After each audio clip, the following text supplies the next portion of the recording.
Perkenalkan, nama saya Anisatu Zahro, beserta teman saya, Rifki Khofifa, kelas PIAUD A. Sebelum masuk materi, saya akan memberikan tips daring yang baik buat teman-teman. Yang pertama yaitu belajar memanajemen waktu. Yang kedua, kemandirian belajar. Yang ketiga, nikmati belajar dengan baik. Nah, sudah itu aja. Selamat menyaksikan video kami. Di sini kita akan membahas tentang 3 dimensi teknologi pendidikan. Sebelum kita masuk materi, sebaiknya kita tahu dulu ya teman-teman, apa sih yang dimaksud teknologi pendidikan itu?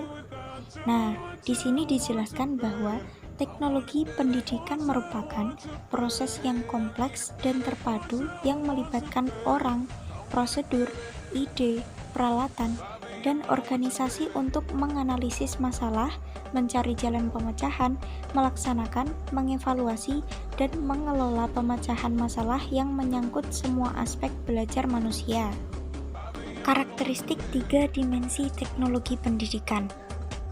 Di sini dijelaskan bahwa karakteristik 3 dimensi teknologi pendidikan ada 3. Yang pertama, karakteristik teori dapat diidentifikasikan sebagai berikut. Menjelaskan sebuah teori memberikan penjelasan tentang mengapa atau bagaimana gejala itu terjadi.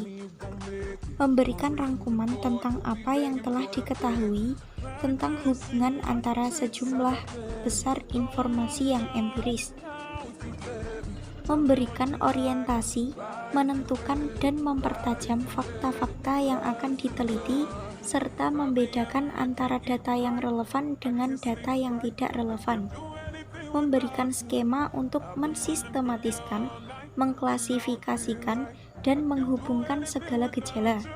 Mengidentifikasi kesenjangan, mencari bidang-bidang yang relevan namun diabaikan atau belum dipecahkan pada masa kini maupun buat studi di masa mendatang. Memberikan dasar untuk merumuskan hipotesis baru dan melaksanakan riset lebih mendalam berdasar atas penjelasan. Yang kedua, teknologi pendidikan sebagai bidang garapan. Teknologi pendidikan sebagai bidang garapan merupakan aplikasi dari ide dan prinsip teoritik untuk memecahkan masalah konkret dalam bidang pendidikan dan pembelajaran, yaitu teknik yang digunakan, aktivitas yang dikerjakan, informasi, dan sumber yang digunakan, serta klien yang dilayani. Ketiga, teknologi pendidikan sebagai bidang profesi. Untuk mendefinisikan teknologi pendidikan sebagai profesi, terlebih dulu harus dipenuhi syarat-syarat untuk mendefinisikan bangunan teoritik dan bangunan bidang garapan. Selanjutnya, definisi tersebut harus mencerminkan semua karakteristik profesi lainnya.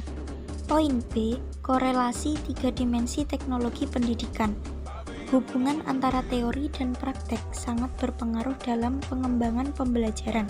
Teori dan praktek dimaksudkan bahwa teknologi pendidikan harus mempunyai dasar pengetahuan yang mendukung praktek.